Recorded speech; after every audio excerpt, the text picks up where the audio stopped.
India Pak സംഘർഷത്തിൽ ആരുടെയും മധ്യസ്ഥത സ്വീകരിച്ചിട്ടില്ലെന്ന് നരേന്ദ്രമോദി ആവർത്തിച്ചു പറയുമ്പോഴും യുദ്ധം ഒഴിവായതിന്റെ ക്രെഡിറ്റ് തനിക്കാണെന്ന അഭിപ്രായത്തിൽ ഉറച്ചുനിൽക്കുകയാണ് ട്രംപ്. മധ്യസ്ഥനായി നിന്നുകൊണ്ട് സംഘർഷം മയപ്പെടുത്തിയതിനാൽ ട്രംപ് സമാധാനത്തിനുള്ള നൊബേൽ സമ്മാനത്തിന് അർഹനാണെന്നതാണ് പുതിയ വാദം. ഡൊണാൾഡ് ട്രംപും പാക് സൈനിക മേധാവി ജനറൽ അസിം മുനീറും കൂടിക്കാഴ്ച നടത്തിയതിന് പിന്നിലെ കാരണം ഇതാണെന്ന് വെളിപ്പെടുത്തിയിരിക്കുകയാണ് വൈറ്റ് ഹൌസ്. ട്രംപിനെ നൊബേൽ പുരസ്കാരത്തിന് നാമനിർദ്ദേശം ചെയ്യണമെന്ന ആവശ്യം ഉന്നയിച്ചതിന് പിന്നാലെയാണ് അസിം മുനീറിനെ കൂടിക്കാഴ്ചയ്ക്ക് ക്ഷണിച്ചതെന്നാണ് വൈറ്റ് ഹൌസ് വക്താവിനെ ഉദ്ധരിച്ചുകൊണ്ട് റോയിറ്റേഴ്സ് റിപ്പോർട്ട് ചെയ്തിരിക്കുന്നത്. ഇന്ത്യ പാക് സംഘർഷം ആണവ യുദ്ധത്തിലേക്ക് നീങ്ങാതിരിക്കുന്നതിലെ ട്രംപിന്റെ ഇടപെടൽ സുപ്രധാനമായിരുന്നുവെന്നും ട്രംപിനെ സമാധാനത്തിനുള്ള നൊബേലിന് ശുപാർശ ചെയ്യണമെന്നും പാക് സൈനിക മേധാവി ആഹ്വാനം ചെയ്തതായാണ് പുറത്തുവരുന്ന റിപ്പോർട്ടുകൾ.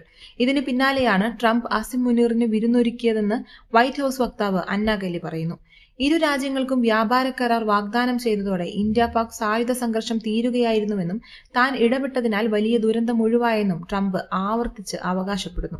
എന്നാൽ ഇന്ത്യ ഇക്കാര്യം പാടെ നിഷേധിച്ചിരുന്നു.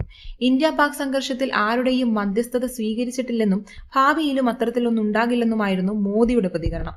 26 പേരുടെ മരണത്തിനിടയാക്കിയ പഹൽഗാം ഭീകരാക്രമണത്തിന് പിന്നാലെ പാകിസ്ഥാനെതിരെ ഇന്ത്യ ശക്തമായി തിരിച്ചടിച്ചിരുന്നു. നിരവധി ഭീകരവാദികളെയും ഭീകര കേന്ദ്രങ്ങളെയും ഓപ്പറേഷൻ സിന്ദൂർ എന്ന സൈനിക നടപടിയിലൂടെ ഇന്ത്യ ഇല്ലായ്മ ചെയ്തിരുന്നു. പിന്നീട് ഇരു രാജ്യങ്ങളും തമ്മിൽ നയതന്ത്ര തലത്തിലുള്ള ചർച്ചയിലൂടെ വെടിനിർത്തലിന് ധാരണയിലെത്തുകയായിരുന്നു. ഈ വെടിനിർത്തലിലേക്ക് നയിച്ചത് തന്റെ ഇടപെടലാണെന്നാണ് ട്രംപ് ഇപ്പോൾ അവകാശപ്പെടുന്നത്. Subscribe to One India and never miss an update.